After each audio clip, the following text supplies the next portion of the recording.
Hello, नमस्कार सर्वांना, ताईंना, दादांना. तर कसे आहात सगळे? मस्त मजेतच असाल आशा करते. तर आज मी इथे दसऱ्याची साफसफाई करायला घेतली आहे आणि इथं पाहू शकता, मी तुम्हाला दाखवते अगोदरची क्लिनिंग आणि नंतर क्लिनिंग झाल्यानंतरचा एक व्ह्यू दाखवते. तर हे असा सगळा पसारा होऊन जातो, किती क्लीन करत राहिलं तरी. वरच्यावर कोणी जे आणेल ते असंच वरच्यावर काही पण ठेवून जातं आणि धूळ मिट्टी तर येतच राहते खूपच. गृहिणींना कसं नीटनेटकं आणि फ्रेश वाटावं म्हणून आपण स्वतःची काळजी घेतो, स्वतःला थोडासा वेळ द्यायला लागतो आणि सजायला किंवा सणवार काही आलं तर नटायला मुरडायला आवडतं.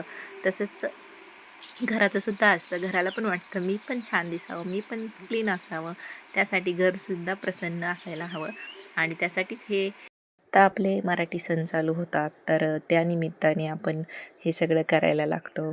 साफसफाई, प्रत्येक गोष्टीची क्लिनिंग आणि प्रत्येक सणाला आपली आवराआवरी ही चालूच असते. पण डीप क्लिनिंग ही आपण दसरा, दिवाळी आली की आवर्जून करत असतो. सगळ्या ताईंचं पण असंच असतं का? मला नक्की सांगा. चला तर मग आता तुमच्याशी बोलता बोलता मी इथे लागते कामाला. सगळे डब्बे काढले आहेत, स्टीलचे आणि जर्मनचे पण डबे आहेत मोठे मोठे, तर ते काढून नेले बाहेर सासूबाईंनी आणि घासण्यासाठी बाहेरच नेतो म्हटल्या. ठीक आहे म्हटलं. मग मी तोपर्यंत घरातलं सगळं आवरून घेतलं आहे. सगळं काढून स्वच्छ परत सगळं प्लास्टिकच्या बरण्या असतील, छोटे मोठे डबे असतील, त्याच्यामध्ये काही ना काही असतं. असे प्रत्येक गोष्ट मग मी व्यवस्थित ठेवली, पुसून घेतली, ज्याच्यात भरपूर सामान आहे असं. आणि प्रत्येक बरणीला वगैरे ना छान धुवून पण घेतल्यानंतर काढल्यानंतर आणि पहिल्यांदा ते रॅक आहे ते पुसून घेतलं मस्त एका वाईपनी आणि पाण्याने मस्त डेटॉल वगैरे टाकून, फिनेल टाकून आणि मग त्याच्यावरचे पेपर सगळे फेकून दिले बॉल बॉल करून. आणि इथे लागली होती कामाला बघा अशी. मी पहिलं झाडू घेतलं, नंतर पुसून घेतलं आहे आणि नंतर मग पुन्हा सुकल्यानंतर पेपर टाकलेत. तर अशी कसरत चालू होती माझी आतमध्ये एकटीची. आपल्या घरी देव जरी बसत नसेल तरीसुद्धा आपल्या घराची क्लिनिंग ही खूप महत्त्वाची आणि खूप खूप म्हणजे आपल्याला सकारात्मक ठेवण्यासाठी एक प्रेरणा देत असतो. एक प्रत्येक आलेला सण आणि एक आनंदाने भरभरून जातं मन पण. कोणत्या स्त्रीला घर अस्वच्छ असलेलं चालतं? तर मला वाटतं की प्रत्येक स्त्रीला आपलं घर नीटनेटकं, स्वच्छ आणि एकदम टापटीप ठेवलेलंच छान असतं, छान वाटतं.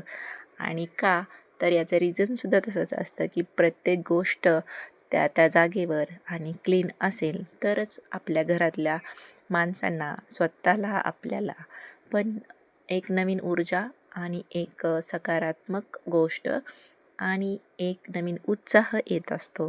तरी स्त्रिया कसे 9 दिवस नवरात्रीचे सण साजरे करतो, नवीन नवीन साड्या किंवा 9 कलरचे नवीन ड्रेस, साड्या असतील ते घालतो, नाचतो, बागडतो, दांडिया खेळायला जातो उत्साहाने. काही कार्यक्रम असतात, काहींचे उपवास असतात कडक, तर त्याही स्त्रिया खूप करतात देवांसाठी आणि आपल्यासाठी थोडासा वेळ म्हणून रात्री असं दांडियांचा प्रोग्राम वगैरे पण खूप ठिकाणी असतात. तर असे जेव्हा कामं करतो ना आपण, साफसफाई किंवा एकदम डीप क्लिनिंग, तेव्हा मनाला काहीच वाटत नाही, कारण तो उत्साहच वेगळा असतो सणांचा आणि काम केलेलं पण काहीच जाणवत नाही. प्रत्येकीला वाटतं की माझं घर छान असावं आणि मस्त टापटीप दिसावं, त्याच्यासाठीच चाललेली असते सगळ्यांची धडपड. मी मांडणी क्लीन करून घेतली, मधल्या थोड्याशा बरण्या राहिलेल्या आणि मग इथे मी फ्रीज सरकवला तर फ्रीज मागे थोडीशी जाळी झालेली आणि एवढं म्हणजे पाणी साठलं होतं ना फ्रीजच्या त्या मागच्या ट्रेमध्ये, तर तुम्हाला काढताच येईना आणि काढायला गेली तर पूर्ण पाणी सांडून गेलेलं. आणि तसंच पुढे ओढलं मी आणि निघालं लवकरच ते. तर मला जेवढं जमेल तसं मी केलेलं आहे साफसफाई, म्हणजे डीपच केली आहे. तरी पण असं असतं ना की मला व्यवस्थित अजून अजून क्लीन करता आलं असतं. सगळं व्यवस्थित मी झाडून पुसून काढलेलं आहे मस्त. खूप वेळ गेला, निवांत करत होते मी. भांडे बाहेर चालू होते घासायचे सासूबाईंचे, त्याच्यामुळे मग मी व्यवस्थित सगळं डीप क्लीन करून घेतलं दोन्ही पण. आणि मैत्रिणींनो, इथे माझ्या किचनला ना 2-2 खिडक्या आहेत, मोठ्या मोठ्या आहेत, त्याच्यामुळे प्रकाश खूप येत होता. कॅमेरा कसाही सेट केला ना तरी असा म्हणजे असं खूप फोकस आल्यासारखं वाटत होतं चेहऱ्यावरती किंवा शूट करताना सुद्धा मला. त्याच्यामुळे भरपूर जास्त क्लिअर दिसत नसेल असं वाटतंय मला. तर तुम्हाला कसं दिसतोय मला नक्की कमेंट्समध्ये सांगा, जेणेकरून मलाही कळेल कॅमेरा कसा अँगल सेट करायचा तो.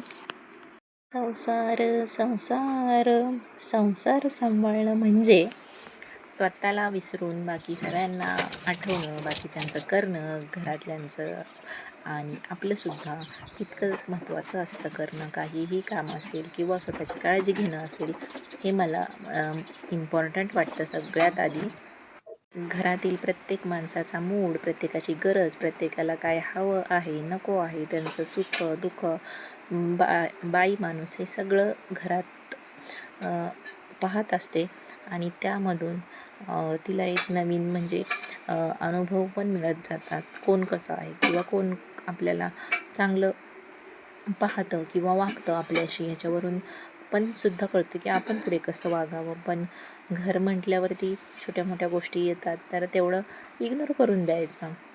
पण एक पान मात्र रिकामच असतं. स्वतःच्या इच्छा, स्वप्न, थकवा, तक्रारी न लिहिता आपण पुढे जातो आणि बाकी आपण आपल्यालाच विसरून जातो. तर स्त्रियांनो, ह्यापुढे ठरवा की मी ह्या नवरात्रीपासून स्वतःला आधी वेळ देईल आणि मग घरच्यांनाही तेवढाच महत्त्वाचा वेळ मी देत जाईल आणि त्याच्यामधून आपल्याला म्हणजे नक्कीच एक छान ऊर्जा मिळेल. नवरात्रीपासून मी आशा करते सगळ्याजणी खुश असतील, आनंदित असतील आणि आपापले कामे आणि आपापली घरं, मुलं सांभाळून मस्त मजेत असाल. कारण प्रत्येक स्त्रीसाठी दागिना हा महत्त्वाचा नसतोच, पण त्याच्या जागी तिला थोडीशी स्पेस द्या, माया द्या आणि छानसं तिच्याशी बोलत राहा. तिला जसं हवं आहे तसं जगू द्या आणि हिरे, मोती, सोने असं तिच्याकडनं कधीच अपेक्षा नसते की ते तुम्ही तिला द्यावं. जगण्यामध्ये, तिच्या आनंदामध्ये आणि तिच्या छोट्या मोठ्या ज्या अपेक्षा असतात त्या पूर्ण होणं एवढंच असतं, बाकी काहीच नसतं. स्वातंत्र्य म्हणजे लहान लहान कामांतून मिळणारा जो आनंद आहे ना, तेच तिला मोठं समाधान देत असतं. रोजची भाजी आणणं, निवडणं, चिरणं, कपडे घड्या घालणं, कपडे धुणे, स्वयंपाक करणे हे सगळं दिसायला लहान असतं, पण घर चालवताना तेच खूप इम्पॉर्टंट असतं असं मला वाटतं. कोणत्याच कामाला कधीच कमी लेखू नका, कारण की कोणतंही काम छोटं किंवा मोठं असं नसतं, पण त्याला व्यवस्थितरित्या पार पडणे, वेळेच्या वेळी पार पडणे ते महत्त्वाचं असतं. तर इथे ना आमच्या इथे खूप जोरात पाऊस पडतो आहे आणि त्याचा आवाजसुद्धा येईल बहुतेक व्हिडिओमध्ये, तर थोडासा इग्नोर करा. खूप जोराचा पाऊस चालू आहे आज. जेव्हा स्त्री एकटीच असते ना, तर घरात म्हणजे त्या घराची जबाबदारी पूर्ण तिच्यावरती विसंबलेली असते. कारण मला असं वाटतं ती प्रत्येक स्त्री प्रत्येकाचं पाहत असते, घरातलं असू द्या काम किंवा मोठा असू द्या. सोहर देते आणि पाऊस पण चालू आहे आणि इथे बाबूचं मध्ये मध्ये मध्ये चालूच आहे येणं जाणं, मला डिस्टर्ब करतोय सारखाच. आणि इथे आता सगळे डब्बे वगैरे धुवून झालेत, पुसून झालेत आणि इथं माझं लावायचं काम चालू आहे. थोडंसं मधलं शूट घेता नाही आलं. पूर्ण मी पुसून वगैरे घेतली, फरशी पूर्ण क्लीन, पूर्ण किचनची आणि खालचीसुद्धा लादी पुसून घेतलेली, तर तेवढं स्किप झालं आहे. आणि आता इथं मी दाखवते तुम्हाला लास्ट व्ह्यू कसा दिसतो आहे. मैत्रिणींनो, व्हिडिओ आवडल्यास नक्कीच कमेंट आणि सबस्क्राईब करायला विसरू नका आणि लाईकसुद्धा करा. आणि इथे पहा, थोडंसं असं चकचकीत दिसत होतं, मस्त आणि व्यवस्थित वाटत होतं. तर इथं तुम्हाला मी पहिला व्ह्यू दाखवलाच होता आणि आता इथं लास्ट व्ह्यू दाखवते पहा. फायनल असा झाला होता आणि फॅन लावून ठेवलेला सुकावा म्हणून सगळंच पूर्ण. तर कसं वाटतं आहे व्हिडिओ मला नक्की सांगा आणि बेल आयकॉन दाबायला विसरू नका. किचन आहे आमचंही, पण खूप सुटसुटीत ठेवलेलं आहे, त्याच्यामुळे असं जास्त गजबज वाटत नाही. आणि इथे दुपारच्या जेवणात मग मी थोडंसं काम करण्यापूर्वीच ना इथे शेपूची भाजी ताजी आणलेली तर बनवून ठेवली होती. तर इथेच मी व्हिडिओ एंड करते.